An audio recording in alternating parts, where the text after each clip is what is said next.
Hello, welcome to Lady Love Said Reads. My name is Jessica, and this is my reading wrap-up for June and July of 2025.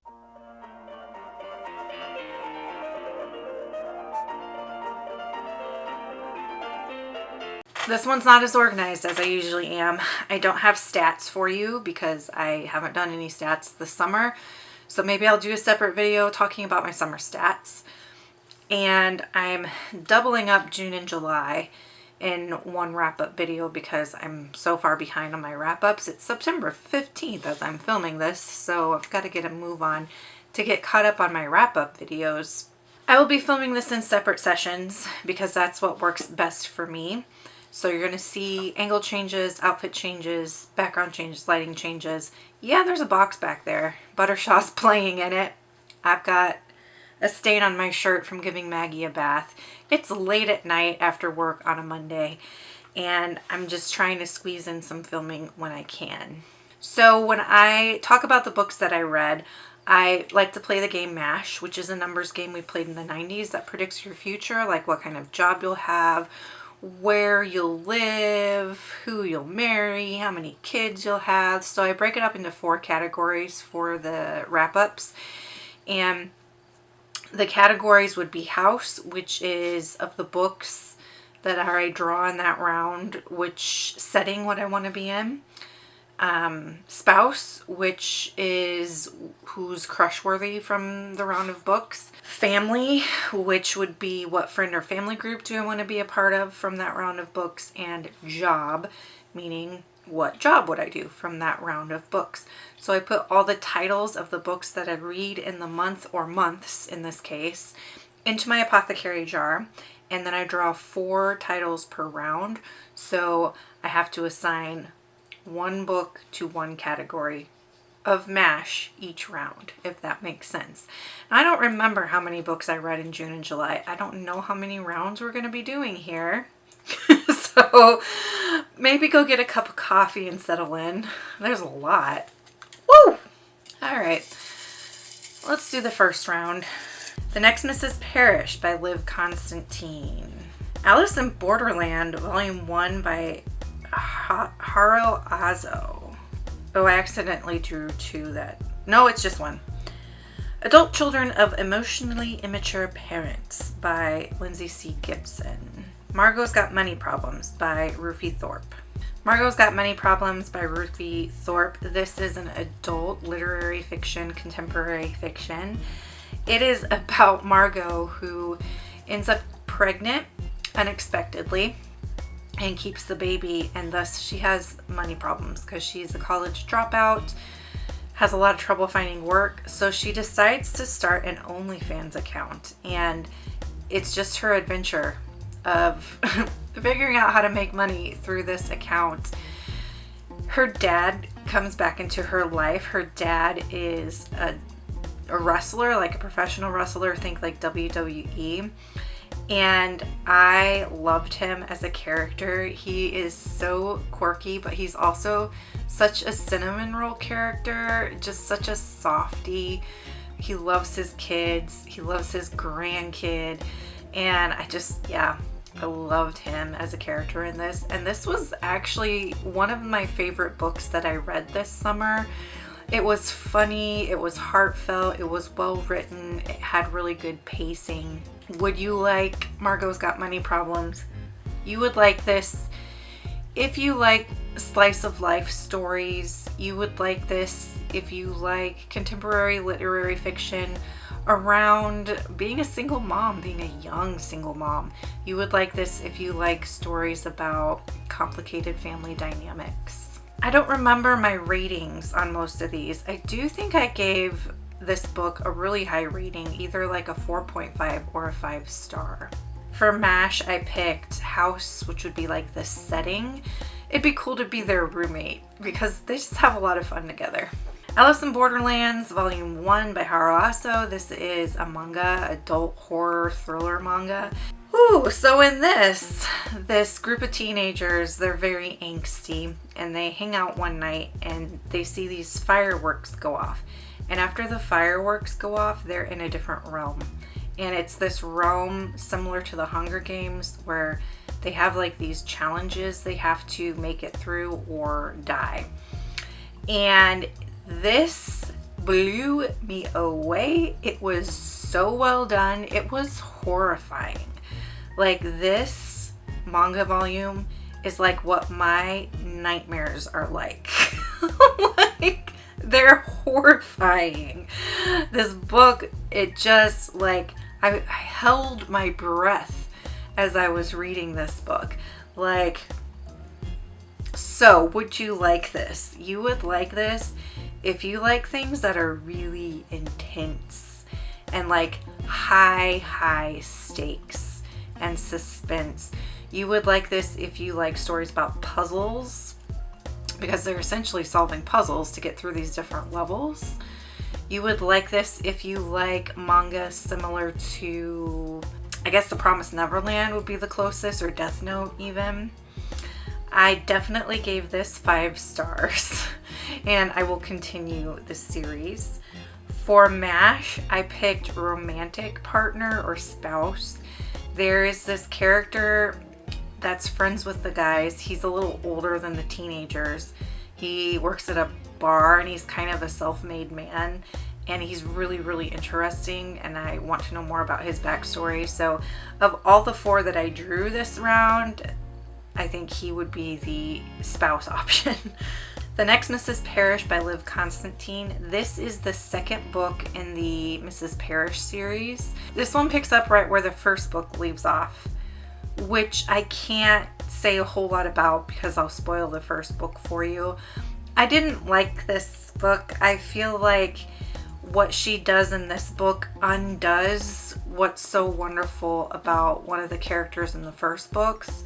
Like, one of the characters in the first book is like really smart, really careful, really calculated, like a master strategist.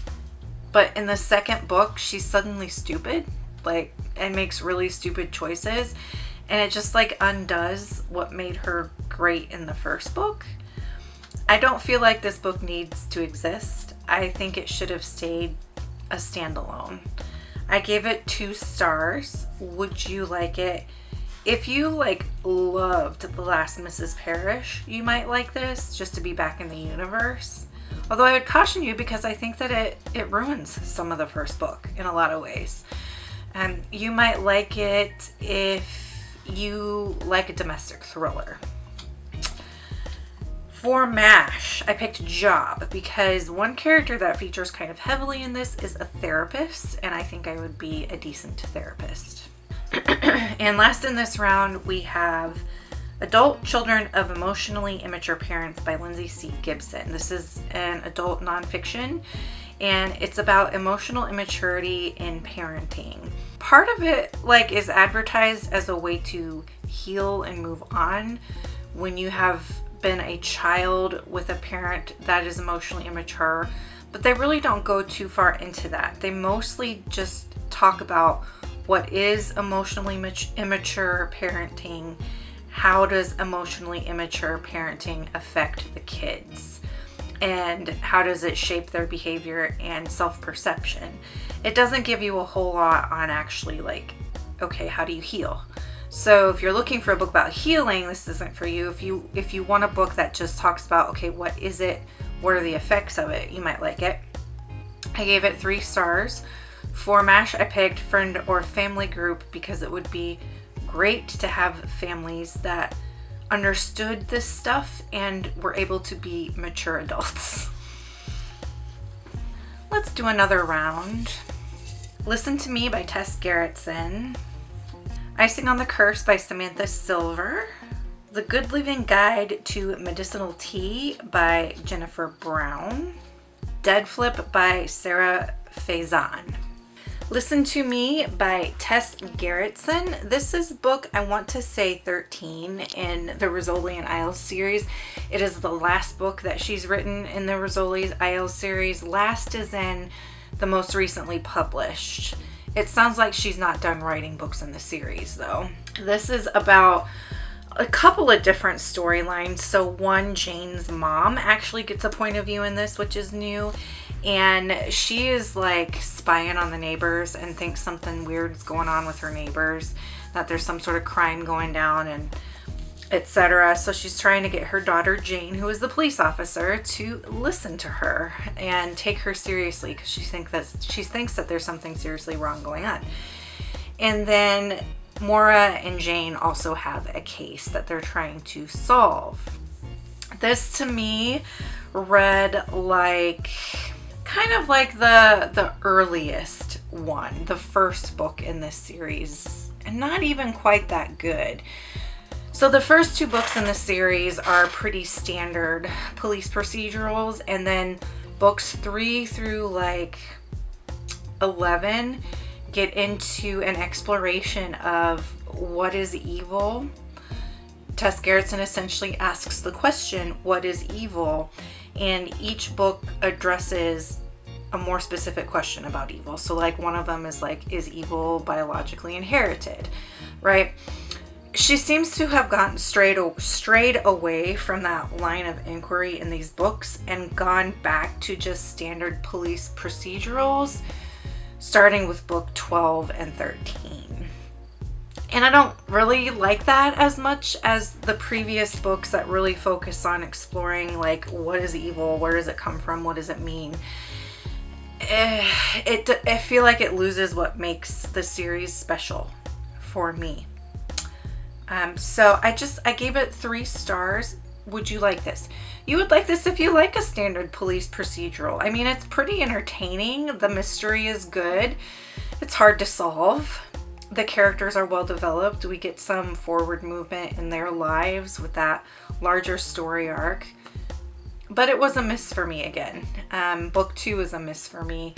And I won't say it was like not book 2, book 12 was a miss for me. This one wasn't as much of a miss as book 12 was. Book 12 was very disappointing for me. This one, because I went into it knowing that she was kind of moving away from, the Mephisto Club and that kind of thing with the storyline, I was kind of expecting it to go back to a standard police procedural. So I think because my expectations were tempered, I liked it a little bit more and could just accept it for what it was, which is a fairly entertaining police procedural. But I do think the series is losing what makes it special for me as a reader. I hope she goes back to some of those themes that she was exploring before. I don't think that she will. I think that this is the direction she's going now with this series, which for me is disappointing. For other folks, it might be exactly what you want. So, take it with a grain of salt, read a lot of different reviews, read the book yourself before you make a decision about it. So yeah, I gave it 3 stars, and for MASH, I picked spouse. I would say Barry Frost, who is Jane's partner. He's so lovable and he deserves so much better than Alice. If you've read this series, let me know if you agree with that. The Good Living Guide to Medicinal Tea by Jennifer Brown. This is adult nonfiction. My battery's about to die. Oh goodness, I hope I make it through this. In this book, she talks about different types of tea and how they're used for certain sort of medical conditions, with the caveat that you should always talk to your doctor first. And then she provides recipes. And so she breaks it up by recipe, and then so like by tea, so like milk thistle, mullein, and then she breaks it up by medical symptom, so like fatigue, and gives you the tea to use for that. I think it's a really handy little guide on making medicinal tea if that's something you're interested in doing. Of course, always checking with your doctor in advance before doing anything. I've been growing some herbs this year. I've made like some tea out of lemon balm and stuff like that. So this has been a fun book to use as I am going on my own medicinal tea journey. And I gave it 4.5 stars. For MASH, I picked job because that's really all that fit with this for a MASH category is job. I could be a gardener full time and grow herbs for a tea company. That'd be fine. Icing on the Curse by Samantha Silver. This is book, I want to say 6 or 7 in the Spellford Cove Cozy Mystery series. It's an adult cozy mystery. It is a kitchen witch cozy mystery series, so it is paranormal. And it's set on the West Coast in the Pacific Northwest. Has kind of a perfect balance between the paranormal aspects and the cozy aspects. Has kind of a perfect balance between the theme and the mystery.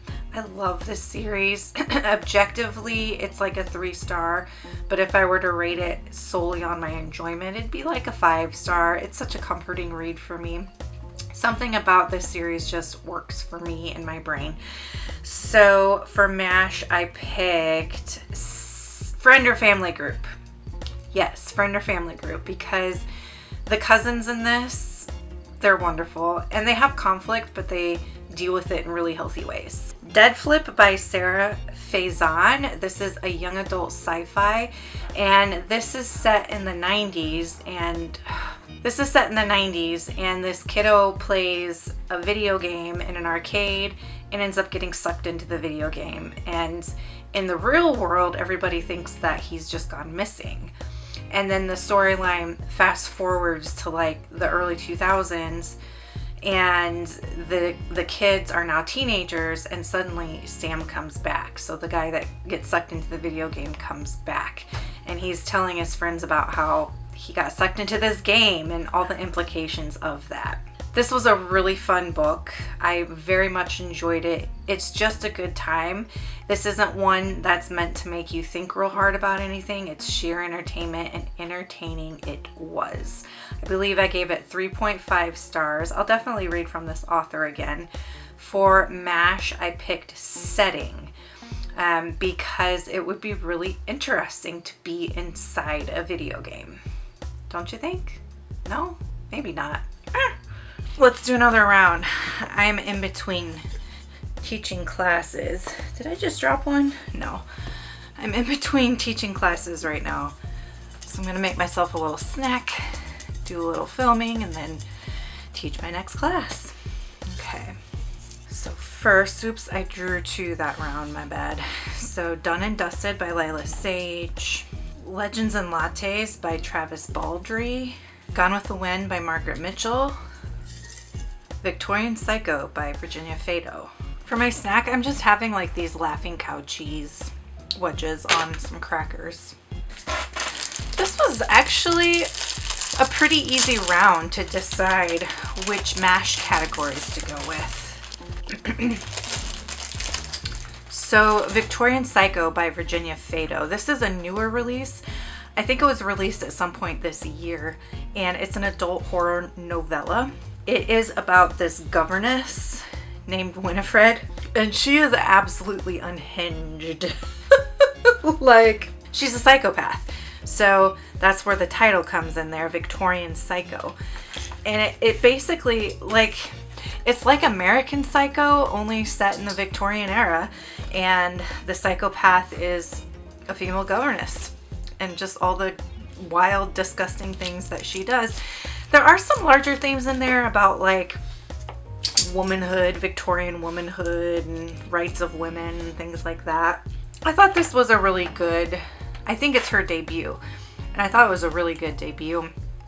I don't know that it's going to be like a favorite of all time, but I thought it was really well done. If you like just unhinged characters and some like good body horror, you probably like this. It's a bit slow moving, and the language that's used is kind of antiquated because it's Victorian, but I don't know, you might like it. I gave Victorian Psycho 4 stars. For MASH, I picked Job. So a governess in the Victorian era is like a nanny, only it's more of a teacher, like a live-in teacher. I could be a teacher. I work in education.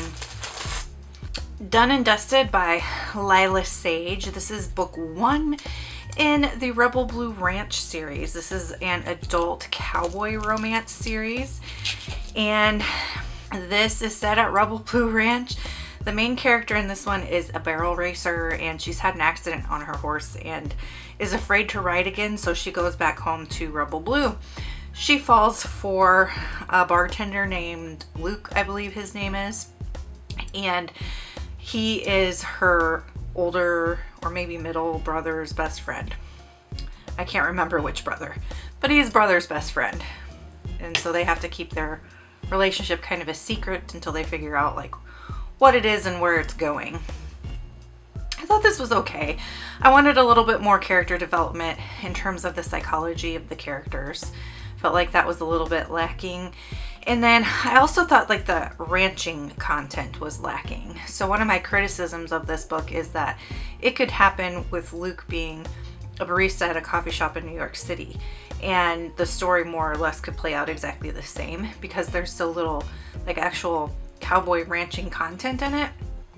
And when I read a cowboy romance or a western, I want the story to be so steeped in the setting that it can't work anywhere else. So again, I think this was a debut novel. I'm not totally sure, but I think it is. And I gave it 3 stars. Would you like it? You would like it if you like romances that are fairly steamy. I would say this is like a 4.5 jalapeno on the steam scale. And when I rate steam, I rate it on explicitness, not like how much I enjoyed it, so that you can determine if it's too explicit for you. So like it was like a 4.5 out of 5. So it was fairly explicit in terms of steam and smut. So if you like that, you might like this. And if you like relationships where there's a little bit of angst in it, but not too terribly much, you might like it.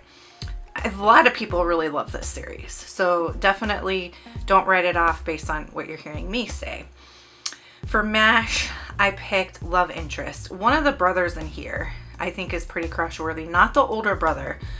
The one that's like renovating one of the buildings, like he appealed to me in terms of like who would be crush worthy. Legends and Lattes by Travis Baldree. This is book 1 in the Legends and Lattes series. I did read the prequel. I read Bookshops and Bone Dust and I really liked that. So it's an adult cozy fantasy story. And it's about this orc who moves to a new town and opens a coffee shop, and none of the creatures in this fantasy village have ever had coffee before. So it's basically about them learning what coffee is and learning how to enjoy it. It's pretty low stakes. There is some conflict in that like one of the town magistrates doesn't like Viv, who's opening the shop. He doesn't like her. Thinks the coffee shop is suspicious and all this, but for the most part, it's fairly low stakes and lighthearted. It's like a really cozy, nice, relaxing little story. I loved it. I think that I really like cozy fantasy, and I ended up giving it, I believe, 4 stars. Would you like it? You would like it if you also like cozy fantasy. If you like lighthearted stories, there is like a little love story. If you like lovable characters that are whimsical and sweet, you might like this. For MASH, I picked setting. Oh, this coffee shop. I want to try some of the pastries they make, and I want to try some of the coffees they make. It sounds divine. Gone with the Wind by Margaret Mitchell. This is a classic, an adult classic. Let me see. I can see in here when this was published looking at this. Published in 1936. My copy is 1,024 pages long, so this is a huge book. I buddy read this with my friend Amy at Amy Harvard and Pages, and it's about the Civil War in the United States and the Reconstruction after the Civil War. It's very racist. It represents a racist time. So if that's something that you're going to be sensitive to, don't read it. It's sexist. It represents a sexist time. If that's something you're sensitive to, don't read it. I love this. I learned so much about lines of thinking and different perspectives of the Civil War in the United States. I feel like I learned more from this than I did any civics class that I took. And I know it's fiction, and I know a lot of it's not true. A lot of it's based on a really racist perspective. I know that. But I learned so much reading this. And the characters, they're all broken and just really interesting broken people. The war tears families apart and breaks minds and like bodies, and it's a terrible thing. And this does a wonderful job of depicting that. You might be hearing my frogs croaking in the background. Sorry if that bothers you.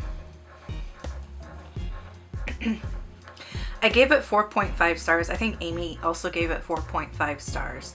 For MASH, I picked friend group. Melanie in this is the most loyal friend you could possibly have.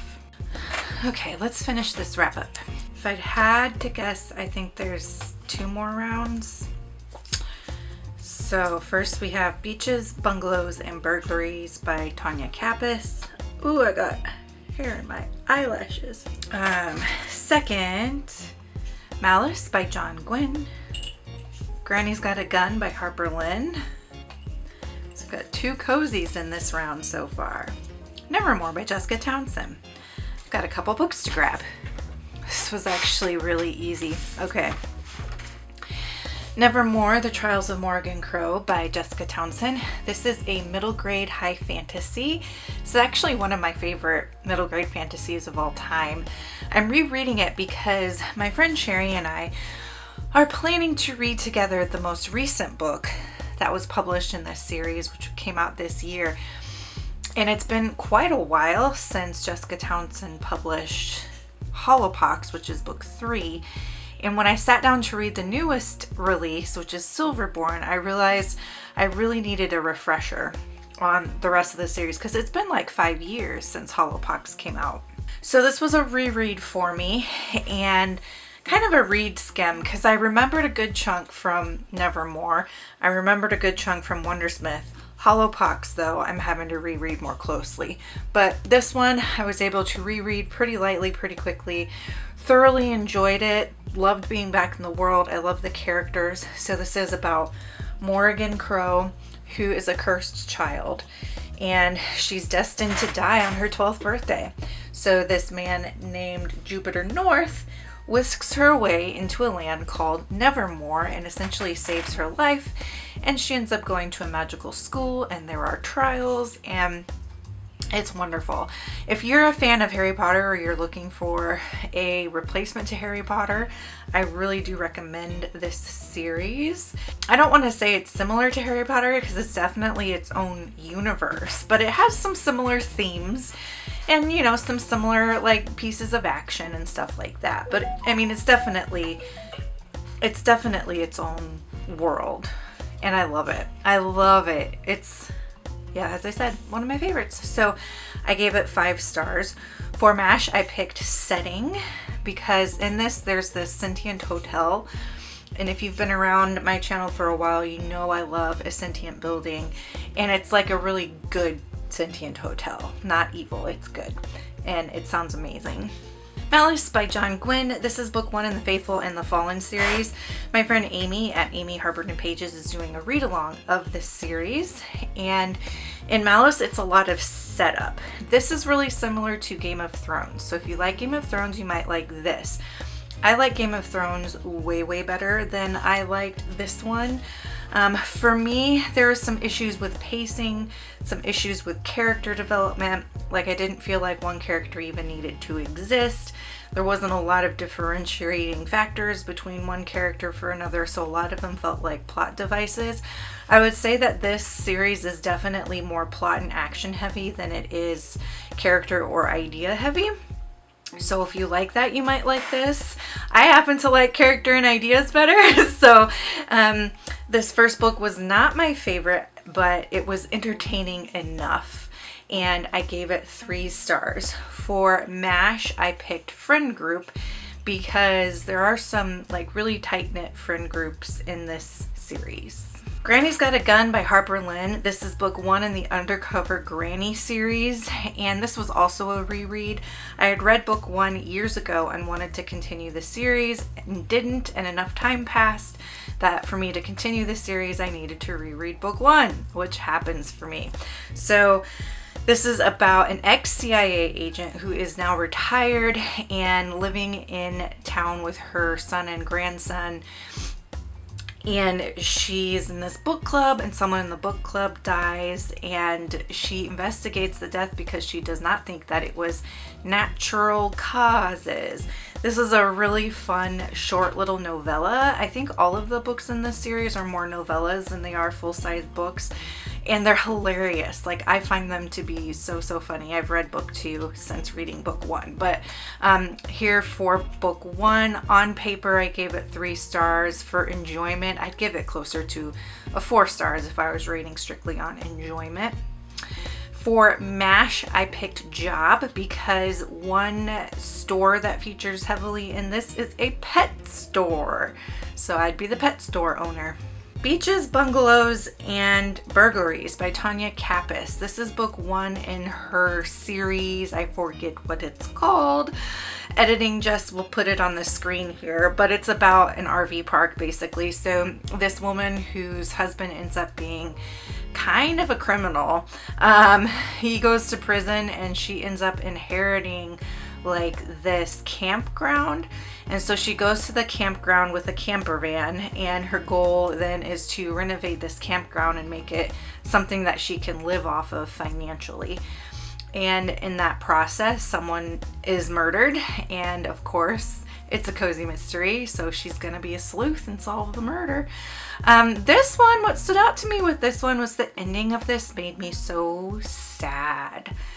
The criminal who they find out actually committed the crime is someone that I've just like, oof, like it hurts my heart that this person did that crime. And yeah, I left this book feeling just really sad. Not how I want to feel with a cozy, but I've read other cozies by Tonya Kappes, and like in terms of like the quality of the writing, the character development, and the setting for this series, I like that enough to continue on to the second book in this series, even though this first book was like kind of a gut punch at the end. So for a rating, I gave it 3 stars. Would you like this? You would like this if you like any of those cozy themes. Tonya Kappes has a really good balance between the cozy themes and the mystery. So she's not really heavier one side or the other on that. And that's pretty much what you need to know about cozy, is to know if you're going to like it or not. Her writing is nice and polished, equal balance between theme and mystery, set at a campsite in Kentucky. For MASH, I picked Love Interest because there's an FBI agent in this that is crush-worthy. And I do believe that this is the last round. Dungeons and Drama by Christy Boyce. The Blue Hour by Paula Hawkins. Botched Butterscotch by Amanda Flower. And The Kind Worth Killing by Peter Swanson. The Kind Worth Killing by Peter Swanson. This is an adult thriller. This is about 2 people that connect on an airplane and then things happen. And I can't really tell you more without spoiling it. It's actually book 1 in what's so far a duology, and I liked it enough to read the second one. This one is pretty dark. Not the darkest thriller I've ever read, but it's pretty dark, mostly in like the themes. Like the themes are really dark. Like, what's the value of a life? Is murder ever justified? So on and so forth. So some really dark and heavy themes in it. The gore is probably middle of the road, and the actual thriller aspects are pretty middle of the road. And the writing is decent. Would you like this? I would say you would like this if you liked The Last Mrs. Parrish. You would probably like this. For a rating, I think I gave it either a 3 or a 3.5 star. And for MASH, I picked Friend Group. Not that I would actually want to be friends with any of these people in real life, but some of the side characters are academics, so maybe I would be friends with them. That's just what I had to pick based on the 4 books in this round. Botched Butterscotch by Amanda Flower. This is, I want to say, book 4.5 in the Amish Candy Shop Cozy Mystery series. And it's about Bailey, who moves to a town in Ohio to help her Amish grandmother run a chocolate shop. And then in every book, there's a new mystery. This is actually a novella, And in Amanda Flower's novellas, the mysteries focus on a crime that's not murder. So this one focused on theft. And I really like that aspect of the novellas in this series, because sometimes it gets tiring and a little unbelievable when it's just like person after person after person being knocked off in these series. So I like that she changes things up in the novellas and looks at things like theft or sabotage, etc. I gave this one 3 stars. Would you like it? You would like it if you like cozy set and candy shops. You would like it if you like anything Amish themed. She does explore Amish culture from a fairly balanced perspective, looking at both the benefits and the challenges of the way Amish live, at least in her community. So she doesn't Amanda Flower doesn't shy away from, you know, having a balanced perspective on that. So you might like it if you like learning about Amish culture. I would say that she, similar to Tonya Kappes, has a pretty equal balance between the mystery aspects and the cozy theme aspects in the book. For MASH, I picked love interest because Aiden in this is a very sweet person. The Blue Hour by Paula Hawkins. This is an adult thriller, and this is about like a reclusive writer who is accused of crime. It's about an inheritance and living isolated on this island. There's a lot going on in this one. I really enjoyed it, but a couple months out, the details are a little fuzzy to me. Those are the major ones that I remember. It's an isolated island. There's several layers to this story, as there often are in Paula Hawkins stories. Like if you read Into the Water, that one is very layered. And this one also has several layers and several subplots. And it's always interesting to me how these things tend to come together at the end of her stories. So I did really enjoy this. I gave it 4 stars. Would you like it? You would like it if you like a thriller that's pretty complex. It's not super action-packed. It's fairly slow moving. But there is a bit of tension where you're like, what's gonna happen? And yeah, the layers definitely keep you thinking about who did what and what's true and what isn't. For MASH, I picked Job because one of these people is a writer. Okay, and last is Dungeons and Drama by Christy Boyce. This is a young adult contemporary romance about a kid who likes Dungeons and Dragons and works in a comic book shop, and a gal who loves musical theater. Her dad owns the comic book shop, and I can't remember why, something to do with grades or getting in trouble or lying. I don't know, some teenage thing where she got in trouble. She has to work in her dad's comic book shop to serve her like grounding sentence. And then her school is cutting the drama program, so she's trying to create her own little drama troupe. And so there's a lot of like musical theater content, there's a lot of Dungeons and Dragons content, and the romance is sweet and cute. I think this would be really popular for teens. For me, I'm not huge into either musical theater or Dungeons and Dragons, so it was pretty middle of the road for me, but I could see this being really popular among its target audience. So for me, it was a 3 stars, but if you've got a teenager, I think your teenager would love this book, especially if they're really into romance. And then for MASH, for that one, what did I pick? Oh, setting. It'd be fun to hang out at this little comic book shop and like be friends with these folks, and the community itself seems like a pretty nice community to be a part of. Alright, so those are all the books that I read in June and July of 2025. Have you read any of these books? What do you think of them? Do you agree or disagree with how I felt about them or rated them? What were your favorite books from June and July? Let me know in the comments down below. If you like this video, make sure to give it a like and subscribe. If you're feeling really at home here, go ahead and join the Discord. Become part of the Lovestead family. If you just want to leave me an emoji to let me know that you're here, go ahead and leave me the emoji of the little person that's like running, sprinting, because I am trying to like sprint and get caught up on all of my wrap-ups so that I'm caught up through the fall and can kind of start fresh October, November. So leave me the little sprinting guy or gal. And until next time, make sure that you continue to read good books, drink good coffee, take care of yourselves and each other. Bye!